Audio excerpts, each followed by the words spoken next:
तो लिखते हैं कि ये 27 प्रकाश हम 2 भागों में बनाए हैं। एक का नाम है पूर्वार्ध, पूर्वार्ध मतलब पहले वाला, और एक का नाम है उत्तरार्ध, उत्तरार्ध मतलब बाद वाला। तो पहले वाला 10 अध्याय है, उसको समोल्लास कहते हैं। पहले वाला 1 से 10 तक है, 1 से 10 समोल्लास पूर्वार्ध, और उत्तरार्ध है 11 से 14। तो इसको हमें ठीक से समझना चाहिए। इसमें लिखा है इन्होंने कि यह ग्रंथ 14 समोल्लास अर्थात 14 विभागों में रचा गया है। इसमें 10 समोल्लास पूर्वार्ध और 4 उत्तरार्ध में बने हैं, परंतु अंत के 2 समोल्लास माने अंतिम के 2 समोल्लास और पश्चात स्व सिद्धांत का मतलब स्वामी जी लिखते हैं स्व मंतव्य प्रकाश। वेद में क्या है उसको हम वैसे का वैसे मानते हैं। तो पहले नहीं लिखा था, कहते हैं स्व सिद्धांत किसी कारण से प्रथम नहीं छप सके थे, अब वे भी छपा दिए हैं। प्रथम समोल्लास में ईश्वर के ओंकार आदि नामों की व्याख्या है। पहला समोल्लास पढ़िए तो ईश्वर के क्या क्या नाम है पता चल जाएगा क्यों। द्वितीय समोल्लास में संतानों की शिक्षा। हम अपने बच्चों को सही शिक्षा तब तक नहीं दे सकते जब तक ये दूसरा समोल्लास नहीं पढ़ेंगे। तृतीय समोल्लास में ब्रह्मचर्य क्या है, पठन पाठन की व्यवस्था कैसे होनी चाहिए, सत्यासत्य ग्रंथों के क्या नाम है और पढ़ने पढ़ाने की रीति क्या है। पठन पाठन की व्यवस्था अलग है, जैसे हमारे पढ़ने वाले बच्चों के लिए भोजन चाहिए, कपड़ा चाहिए, बैठने का स्थान चाहिए, ये है व्यवस्था, है ना। अब कैसे पढ़ाना चाहिए, कैसे पढ़ना चाहिए, ये है रीति। ये क्या है, रीति। तो पठन पाठन की व्यवस्था, कौन सा ग्रंथ पढ़ना चाहिए, कौन सा ग्रंथ नहीं पढ़ना चाहिए, ग्रंथों के नाम और पढ़ने पढ़ाने की रीति। चतुर्थ समोल्लास में विवाह और गृहस्थाश्रम का व्यवहार, विवाह कब होना चाहिए, कैसे लोगों के साथ होना चाहिए, ये चौथे समोल्लास में बताया हुआ है। गृहस्थ आश्रम कैसा होना चाहिए, एक स्त्री को अपने पति के प्रति क्या कर्तव्य है, एक पति का अपने स्त्री के प्रति क्या कर्तव्य है, माता पिता का अपने बच्चों के प्रति क्या कर्तव्य है, ये सभी चतुर्थ समोल्लास में बताया हुआ। पंचम समोल्लास में वानप्रस्थ और संन्यास आश्रम की विधि। वानप्रस्थ और संन्यास को आजकल की भाषा में समझ लीजिए बाबा जी की व्यवस्था। इसको सीधा क्या समझिए, बाबा जी कैसे होने चाहिए। वर्तमान समय में डोलची रख लेते हैं, है ना, और चादर कर लेते हैं, दाढ़ी बढ़ा लेते हैं, कपड़ा ओढ़ लेते हैं, लोग समझते हैं कि बाबा जी आ गए। अरे बाबा जी थोड़े आया, पता नहीं इस वेश में कौन आया है। इसी वेश में तो कई आदमी अभी जेल खट रहा है ना, रामपाल आसाराम सब वेश तो यही था ना। तो हमको आपको ये भी ध्यान रखना चाहिए कि कैसे वानप्रस्थी लोग होने चाहिए, कैसे सन्यासी लोग होने चाहिए, अर्थात बाबा कैसे होना चाहिए। तो 5वां समोल्लास पढ़िए, समझ में आएगा। छठे समोल्लास में राजधर्म। राजधर्म का मतलब होता है जब ऐसे भी चुनाव हो रहे हैं ना, तो कैसे आदमी को चुनना चाहिए, हमारा एसपी कैसा होना चाहिए, कलेक्टर कैसा चाहिए, पीयू पीडीओ सीओ कैसे होने चाहिए, अधिकारी देश समाज चलाने वाले कैसे होने चाहिए, प्रधानमंत्री राष्ट्रपति कैसा होना चाहिए। ये छठा समोल्लास पढ़िए तो ठीक से समझ में आएगा। ये हमारे मतलब का चीज़ है, तो हम पढ़ते नहीं। सप्तम समोल्लास में कि वेद कैसे क्या है, कितने हैं, उसमें कितने मंत्र हैं, ये सब हमें जानना चाहिए। और वेद में जो ईश्वर है वो कैसा है, अन्य जगह पर ईश्वर कैसा है वो अलग, और वेद में ईश्वर कैसा है ये अलग है। तो ईश्वर का सही स्वरूप हमें यदि जानना है तो वेद और ईश्वर को समझना पड़ेगा, और इसके लिए 7वां अध्याय पढ़ना पड़ेगा। अष्टम समोल्लास में जगत की उत्पत्ति, सूर्य कैसे बन गया, ये पहाड़ कैसे बन गए, ये जमीन कैसे बन गया, हमारा आपका ये शरीर कैसे बना, ये सब जानना है तो 8वां समोल्लास पढ़िए। 9वें समोल्लास में आचार होने क्या करना चाहिए, अनाचार क्या नहीं करना चाहिए, क्या बखाना।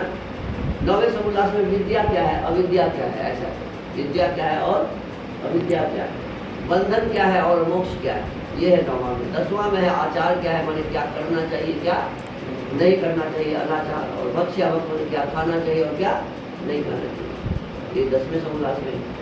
एकादश समोल्लास में भारतवर्ष में जितने भी मत पंथ हैं, स्वामी जी के समय तक जो भी था सबके ऊपर उन्होंने कलम चलाया। इसको पढ़ने से, एक ही चैप्टर पढ़ने से भारतवर्ष के सभी मत मतांतर के ज्ञान हो जाएंगे। द्वादश समोल्लास में चार्वाक कौन था, बौद्ध कौन था, जैन कौन था और नास्तिक किसे कहते हैं ये समझ में आएगा यदि इसे पढ़ेंगे। और त्रयोदश समोल्लास में ईसाई मत का विषय है। अभी बता रहे थे कि बगले में कोई गाँव है जहाँ लोग ईसाई आया था, लोगों को ईसाई बनाने के लिए। तो ईसाई बनने में क्या लाभ है और क्या हानियां हैं, इसको पढ़ने से समझ में आ जाए। तो हमें ये ईसाई को समझने के लिए क्या 13वां समोल्लास पढ़ना चाहिए, और मुसलमानों को समझने के लिए 14वां समोल्लास पढ़ना चाहिए। अपने बच्चों को उसके चक्कर से बचा के रखने के लिए इसे जानना जरूरी है। और स्वामी जी लिखते हैं कि 14 समोल्लासों के अंत में आर्यों के सनातन वेद विहित मत की विशेषता व्याख्या लिखी है। देखिए स्वामी जी सनातन किसको कहते हैं, ध्यान रखिए। हिंदू धर्म को सनातन नहीं कहते, जितनी भी चीज है सब सनातन है ऐसा नहीं कहते। वेद विहित मत को क्या कर रहे हैं, सनातन। जैसा वेद में लिखा है वही सनातन है, बाद बाकी कोई भी सनातन नहीं। इस बात का हमेशा जितना जितना वेद के अनुसार कहीं लिखा हुआ है उतना ही सनातन है। वेद के विरुद्ध का यदि लिखा है तो वो सनातन, इस बात को हमें समझना चाहिए। तो अभी हम लोग प्रथम समोल्लास का स्वाध्याय कर रहे हैं, और प्रथम समोल्लास में ईश्वर के बहुत सारे नामों की चर्चा है। उसमें मुख्य नाम तो परमात्मा के ओम है, और इसके पश्चात और परमात्मा के नाम निराकार है, परमात्मा का नाम निरंजन है, परमात्मा के नाम शक्ति है, परमात्मा का नाम लक्ष्मी है, परमात्मा का नाम सर्वशक्तिमान है, उसी का नाम दयालु है, और उसी का नाम न्यायकारी है। उसी परमात्मा का नाम अद्वैत है। अद्वैत का मतलब है उसके अलावा दूसरा कोई भी नहीं, इसीलिए उसका नाम अद्वैत है। और आज हम पढ़ेंगे कि परमात्मा का एक नाम निर्गुण भी है। क्या? परमात्मा का एक नाम निर्गुण भी है।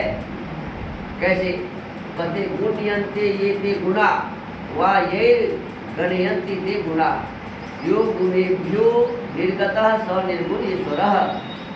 जितने सत रज तम रूप रस स्पर्श गंधादि जड़ के गुण, अविद्या अल्पज्ञता राग द्वेष और अविद्यादि क्लेश जीव के गुण हैं, उनसे जो पृथक है, जो गुण परमात्मा में नहीं है, जैसे परमात्मा जड़ नहीं है, परमात्मा सत्व नहीं है, रज नहीं है, तम नहीं है, परमात्मा का कोई रूप नहीं है, परमात्मा में रस नहीं है, परमात्मा में स्पर्श नहीं है, परमात्मा में कोई गंध नहीं है, परमात्मा में अविद्या नहीं है, परमात्मा अल्पज्ञ नहीं है, परमात्मा में कोई राग नहीं है, द्वेष नहीं है, अविद्या नहीं है, कोई क्लेश नहीं है।